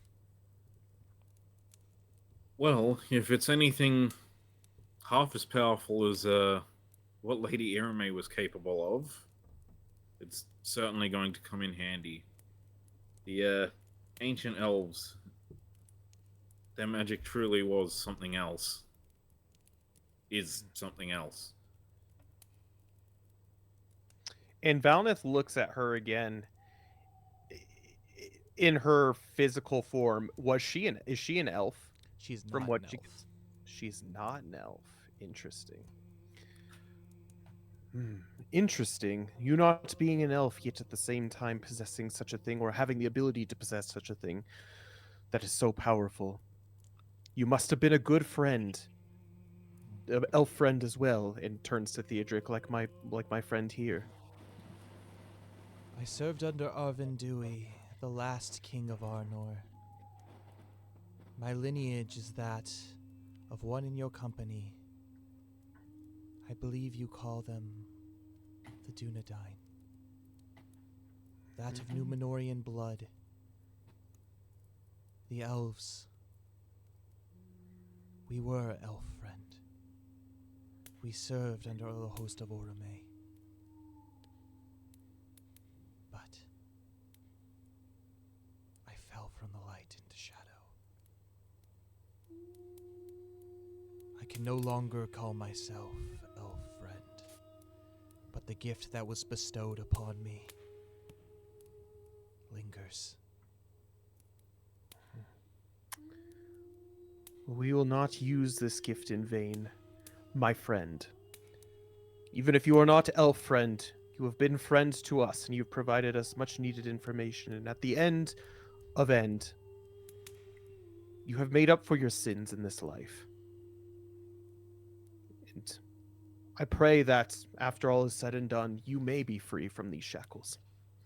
And Valneth kind of holds his vambrace of Númenor, just knowing like the history of everything. Can he make some sort of history check or anything if he knows anything about like the fall of Númenor and if this has anything to do with any of that? Yeah, go ahead and make a history check for me. While he's doing that, I do have to go get ready for work, I'm afraid. Sounds great. Thank you so much. We're going to be closing things off really soon here. And we'll see you in 2 weeks for our last session of the year of Eriador Adventures. That'll be good. Perfect. Thank All you right. so much. Have a good one, guys. Australian. I appreciate Thanks, it. guys. I'll catch you around. It's good to see ya. That's a 21. And with that 21, you... One second, let me go ahead and pop up his image real quick. Cool.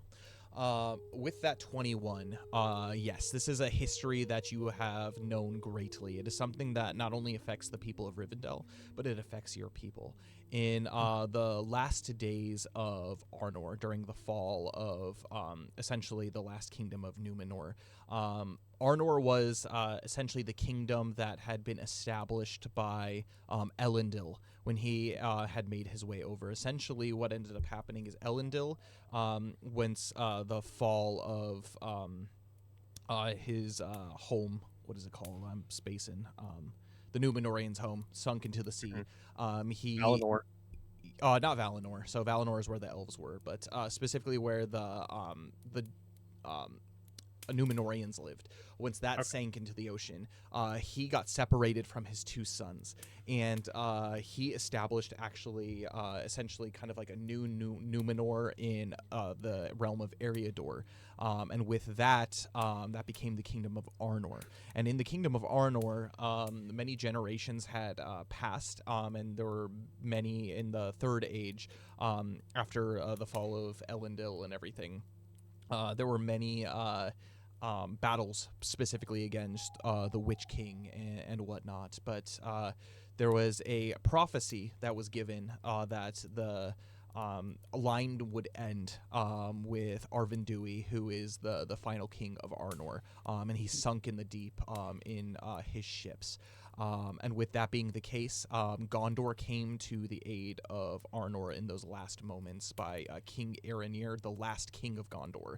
And he, along with Glorfindel, were able to drive back and banish the Witch King and basically destroy basically his presence in Eriador. But from that, there was another prophecy that was made by Arvendui's basically his like counselor, which was named Malbeth, and he was nicknamed Malbeth the Seer. Specifically, he was like one of like the few of like in all of history and is considered the last true seer, someone who could divine the truth of the future. And with basically his in his old age and his after King Arvindui had fallen, he actually made his way into this area which is called the Broadcleave and etched upon the stone that was there essentially a memorial to the fall of Arnor, the uniting of Gondor and the elves, and had etched basically a description of his very last vision that he had seen, a prophecy that had yet to come true. But it has been so many years since this has been occupied by the Dunedain, the men of Numenor, that its actual text has fallen out of like knowing and recognition at this point. And there are no elves who have actually set eyes upon it either. And so this is a place that is sacred and it is holy to the Dunedain, but it is a place that has been unreachable up until this point. Does that answer your question? Does it give you? Yeah, well, I mean, it definitely gives me the information for sure. But is there anything specifically about that history that I know or Valineth would know about as far as like the Dunedain splitting into sects of like people who follow Sauron and people who stay No. true to And so Dunedain? basically what ended up happening is after the death of Arvindui, the last remaining remnants of the men of Arnor that survived the war against the Witch King, they essentially went into the wild and they became the men called the Dunedain. And then that's where the chiefdom system began to come in, where there was always elected a chief of the Dunedain. And there is a prophecy that one day the heir of the line of the men of Arnor will rise up and he will eventually destroy kind of evil once and forever, and he will return as king in Gondor. But as far as deserters, there are deserters, but by and large, very, very few of the men of Arnor actually would become deserters to a degree. You could imagine as an elf, kind of the weakness of the hearts of men, particularly, and you can imagine as an elf, like there are definitely some temptations that may have led people away to it.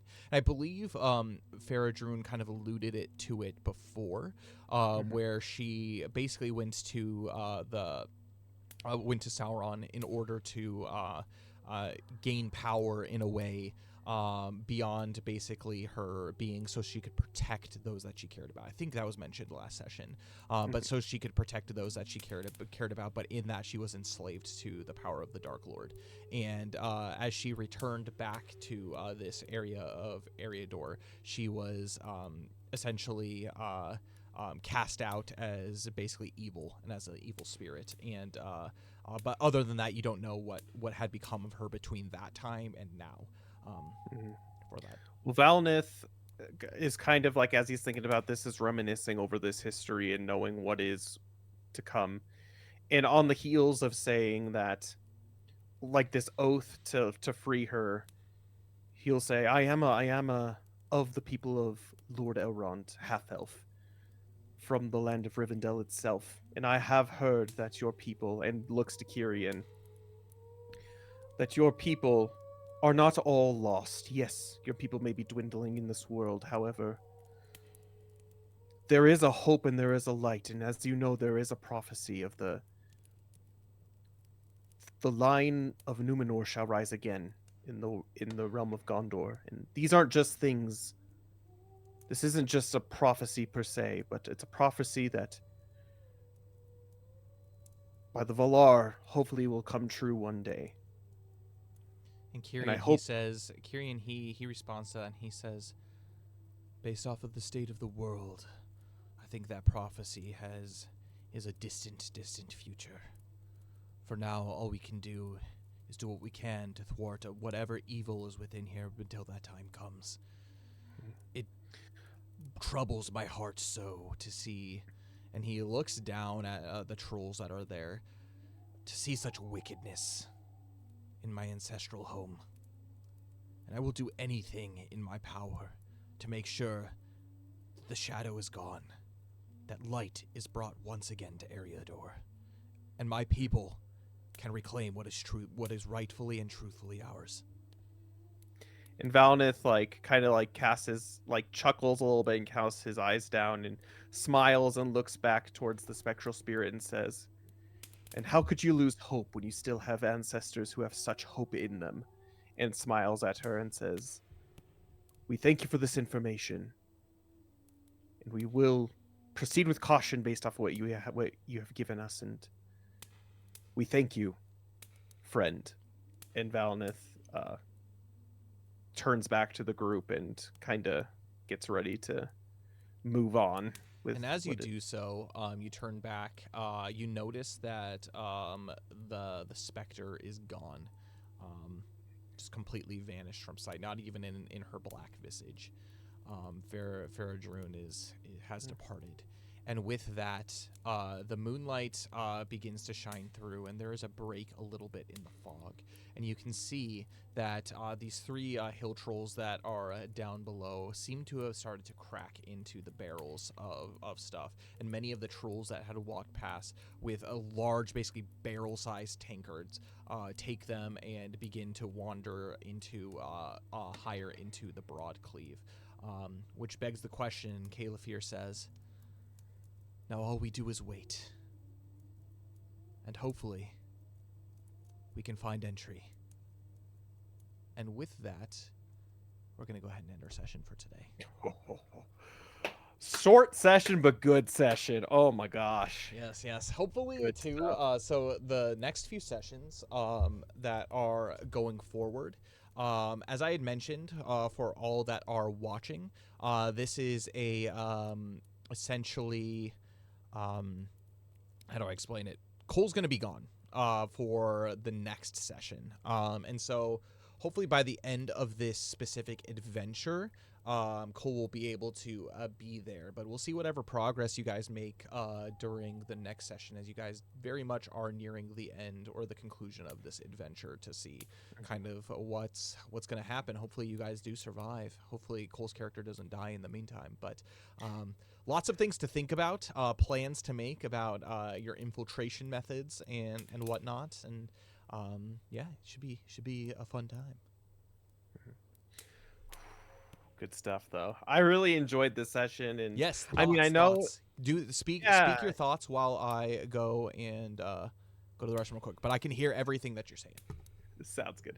No, I was just gonna say, at the very beginning, obviously, it was very much the first half was very much a session of travel, but I do appreciate about Adventures in Middle Earth. I think when you're normally playing Dungeons and Dragons, or just even other games out there that are role-playing games, the focus is on the action itself. And one thing I do appreciate about Adventures in Middle Earth, really holding true to kind of Tolkien-esque storytelling, it's the traveling is the big aspect. The vast majority of the campaign is the traveling aspect. So being able to play in a campaign that actually utilizes that, and isn't just okay, you're here, okay, now you're in the next place, now you're here, 5 days pass, you're here, where you actually get to be along the adventure with them. And as we've noticed in all of these sessions that we have been traveling, it's been a lot. It's a lot of role play, and it's a lot of just getting information divulged upon us, which is great. And one thing I really do appreciate too, again, being a fan of the world of Tolkien and Lord of the Rings, it is really cool just be playing as a character within the world of Lord of the Rings, and interacting with the history in a sense, especially with Faradrim, the spectral spirit. We got Lorddom from Kyle at the end there of the Kingdom of Arnor, and some things that aren't necessarily mentioned in the Lord of the Rings books, which is really, really cool. So as just a fan of the series, it was a good session for me just to kind of geek out. And actually, we have a plan moving forward going into the Vales down here, which is still very nervous about. Still don't know what we're going to do, but I'm sure we'll talk about it when we during next session. And that also brings up the question, where is Elro here? Um, Yeah. from basically looks like the general output, it seems like there is a pretty big gathering, and I don't want to spoil too much of everything that is going on here, but yeah, as far as where the company has made it to this point, I'm actually really surprised that you guys haven't gained any more points of exhaustion yet.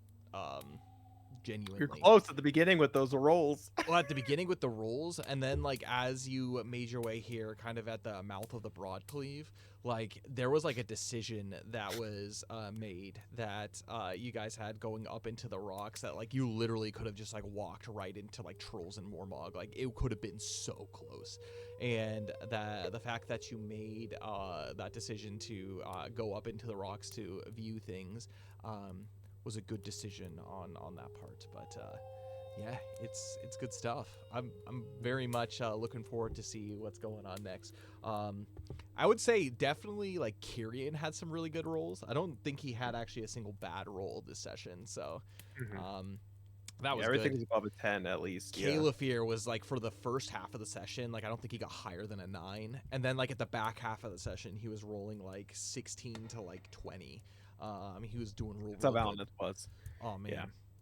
freaking crazy. But That's good. yeah, seeing ghost ladies doing all that kind of stuff, it's exciting to see kind of where this adventure is going. And those who are joining us, this is episode 13. The adventure really is just kind of kicking off, and so for those who are new to Adventures in Middle-earth, this is a campaign that takes place in the years between The Lord of the Rings and The Hobbit, 5 years after the fall of Smaug. Right now it's 7 years after, but we actually have 2 campaigns that we finished our first campaign, which was Wilderland Adventures, which actually Valineth and Theodric were both a part of, and now they're in kind of like this new adventure here in Eriador, where the Cole joined us for this as Kyrian and obviously the DMPC here. But the first campaign took place in Wilderland and kind of the events after that, and now there's kind of a darkness that's beginning to settle on Eriador. And so with campaign 2, the group has to deal with a lot of the stuff. A lot of it's going to be dealing with like obviously like the fall of Arnor and like the histories of like basically the last like battles between like the Witch King and like all that kind of stuff. And so it's really cool to have an adventure that takes place in this, and just kind of like everybody's a specific part in it. It'll be interesting to see going forward, especially because like the first, I would say like 6 or 7 episodes was really like introduction to this campaign, and then like from like episode 7 to like this point, it's been kind of the adventure. And so yeah, I mean, stick around. We're definitely in this campaign for the long haul, and so it should be really good. And hopefully you guys enjoy it as well. Especially as I know like new like versions of D&D are coming up. We're sticking with D&D 5e and everything, but yeah, it'll be fun to see kind of how this campaign develops and the decisions everyone makes, and hopefully the survival of all of the players. So it's Cool. exciting. Yeah, I mean, I love this session. I love doing this. It's good to be back after a month off. Taking that month of November off. I mean, it was a good break, but at the same time, I missed it a lot. So I'm happy to be back. And yeah, we're going to be continuing moving forward again twice a month. We do stream this every first and third. What is it? Every first and third Tuesday American time, Wednesday if you're on the eastern part of the world. Of every month, every first and second week. So yeah, so we do have that. We're going to be continuing that schedule, and then of course we have Everlast that happens every second and fourth week. So we pretty much every week have some sort of like tabletop RPG going on, which is awesome. And Everlast, we have some really exciting news for that coming up, and actually some exciting news which I think I will divulge now. I mean, those of you who are here and sticking around, I think this is a good opportunity to do it. As Forged, I will be coming back to streaming. What is it, the 16th of the month? That is Monday. So I will. I've officially gotten everything I needed to get done taken care of, and I will be able to come back. For now, I'm going to be streaming 1 to 2 times a week. Of course, also being part of the tabletop RPGs that I'm a part of. But as far as our stream schedule go, I'll be streaming on Mondays now. That was kind of like the day that we had nothing going on. For the first stream on the 16th, we actually have some really exciting news coming. We actually have reached our referral limit for our Dice Snacky giveaway, so we're going to be giving away those of you who stop by that stream on Monday. Not only is it kind of like my inaugural stream back, we're going to be giving away a Dice Snacky box from our amazing sponsor, Dice Snacky. Speaking of which, I guess we'll mention them right now. Dice Snacky is our amazing sponsor, and they're a Japanese sweets and luxury treats company. Every time you guys decide to order from them, and you can follow all the links that are there. If you do mention that Forge sent you and you give your Twitch username, then it actually gives points for them to give away a free box on the channel. We've reached that referral limit, so we're giving away our second box. We've already given one away, and we did that last year. And we've reached another referral limit to be able to give away one now. So join us for that Monday stream. Again, Monday the 16th Western time. That will be Tuesday the 17th if you're on the eastern part of the world. And be part of that stream, because that's the only way that you can have the potential to win such things. Win that box. But yeah, I mean, it's traditional Japanese snacks as well as like popular Japanese snacks that you can get. So check out their boxes. Free international shipping, which is awesome, especially because shipping's really, really expensive these days. And they're a small family business, so by supporting them, you support a small family business. And if you mention us, you also support us here at Fantasy Forge Studios. So I'm gonna be doing that on Monday. So every week on Monday, I will be streaming. On the But 16th, that stream we will will be the 16th. that stream will be the 16th. But every Monday after that will be I will be continuing to stream. So our first stream that we're going to do is actually kind of a preview of what Kyle and I are going to be doing as a new series on Thursdays, and that is going to be our Final Fantasy 14 co-op stream. So kind of how like there's a Coal Forged Great Axe, the M is silent, there's going to be a Kyle and Dane stream as well. And that's going to be for some Final Fantasy 14. And that's definitely going to be a more chill stream. That's going to be a stream that's very much directed at chatting with the audience and playing and just having fun and just talking back and forth. It's definitely not going to be as much game focus itself. Well, there will be a game going on. It's a good opportunity to be able to chat. But we're going to be starting that on that Monday, but then it'll be Thursdays after that, 2 times a month. But then I will be streaming on Mondays. And one thing that we're going to be doing, at least starting on the Mondays, is actually we've been this way for a while, but Fantasy Forged is a Catholic/Christian streaming studio. And one thing that we try to do is not only get you to 10 out of 10 out of your day, but also try to help bring other people closer to Jesus as well. And so at least for the Monday streams moving forward, what I'm going to be doing, it's actually going to be the Fantasy Forge Bible study. And so that's what that stream is going to be on Mondays. So join us. It'll be this time, so 5 p.m. Mountain Standard Time is the days we're going to be starting on Mondays. And it's going to be about 3 hours, but it's going to be a weekly Bible study. So those of you who are part of a Bible study or who have always wanted to be part of a Bible study, there's going to be that. I'm going to be creating in the Discord, our Fantasy Forge Discord. Again, that's a great place to go to see schedules and just chat. I'm going to be creating a channel there for anyone who's interested in joining that Bible study and joining us on those Mondays. And then I'll be giving like different readings and things that we will be studying during that time. So that's what we're going to be doing on Mondays. And then I hope to as well start later on, maybe within the new year at some point, a specific day where I will be streaming games as well, kind of like Cole and Kyle do. So join us for that. It's really fun. If you want to dive deeper into your prayer life and develop a deeper relationship with Jesus in that way, that Fantasy Forge Bible study on Mondays is going to be a good way to do that. And so also, if you're curious about it, like if you just like are like unknowing about anything when it comes to scripture and the Bible and that kind of stuff, like that's very much like a good place. Like it's very introductory friendly, and it's a good place to kind of discuss these issues. It's not supposed to be a stream where it's going to be like abrasive and like arguments and like that kind of stuff like towards it. It's like very much like a Bible study, and so it's a good place like if you're just like curious and just want to know about the Word of God. It's an amazing opportunity to be able to have that, and with people who actually know who actually know scripture. Yeah. So And also it's also kind of what I was thinking about is it's a way to develop your prayer life as well. So of course it's a 3-hour stream, and that'd be a long Bible study if it was just straight 3 hours, but it's also going to be a resource to help people learn how to pray, especially if you are Christian out there, or you're interested in becoming Christian, or you just know nothing about it. It's a good way to be able to see from a Christian view the power of prayer, how to pray, and in different ways in order to pray as well. So we're going to be going through a bunch of different stuff. I'm going to be explaining each and every like prayer that we have, each of the intentions. Again, if you guys have an intentions, there is a prayer intentions area on our Discord, and we do have a Fantasy Forge prayer team. If you're ever interested in joining that prayer team, feel free to let us know, DM us. And if you do have prayer intentions, also feel free to DM us as well. But yeah, I mean, we're really trying to dive deeper into that because again, all of our tabletop RPGs, all of the games that we play, nothing we can do nothing without Jesus in our lives. It is by His power and glory alone that we're able to continue to do what we do, and hopefully we are helping. Again, get people to 10 out of 10 of their day on what we do here at Fantasy Forge Studios. So again, your prayers are always appreciated, and know we are always praying for you too.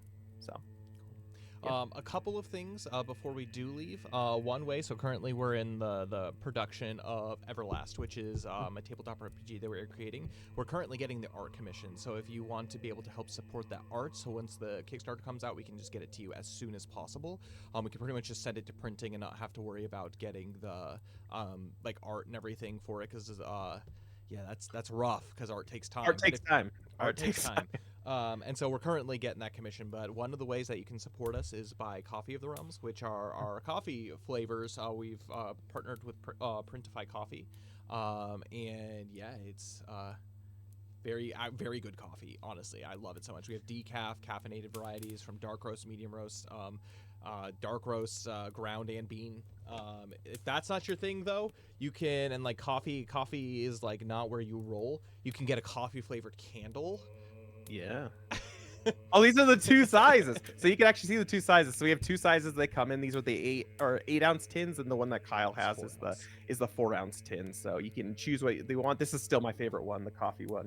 I like this one. good. Also, the Woodland Realm smells like Christmas. So if you're like into like Christmas, it's like just straight up like a Christmas tree. It's amazing. Nice. My wife and I have been burning that one slowly as the Christmas season has come into, and it's amazing.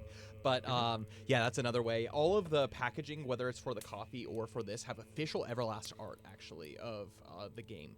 And so you can kind of have a little piece of memorabilia before the official streamed stuff of Everlast. And so that's something that's really cool. Other than that, let's go ahead and close in prayer. In the name of the Father, and the Son, and the Holy Spirit. Amen. O Jesus, my Savior and Redeemer, Son of the living God, behold, we kneel before you and offer you our reparation. We would make amends for all the blasphemies uttered against your holy name, for all the injuries done to you in the Blessed Sacrament, for all the irreverence shown towards your Immaculate Virgin Mother, for all the slanders spoken against your spouse, the Holy Catholic Church. O Jesus, who has said, if you ask the Father anything in my name, he will give it to you. We pray and beseech you for all our brethren who are in danger of sin. Shield them from every temptation to fall away from the true faith. Save those who are even now standing on the brink of the abyss.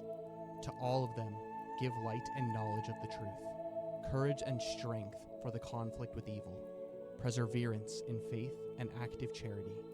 For this do we pray, most merciful Jesus, in your name, unto God the Father, with whom you live and reign in the unity of the Holy Spirit, world without end. Amen. And with that, we're going to go ahead and, in the name of the Father, Son, Holy Spirit, amen.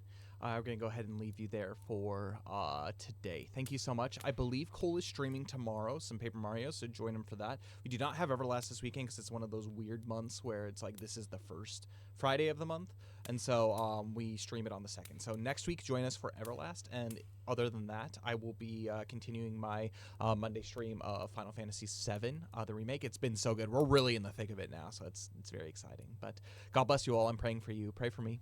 Make sure that you're praying for each other too. And I will see you all Monday, and may the road go ever onward and onward. Bye, everybody.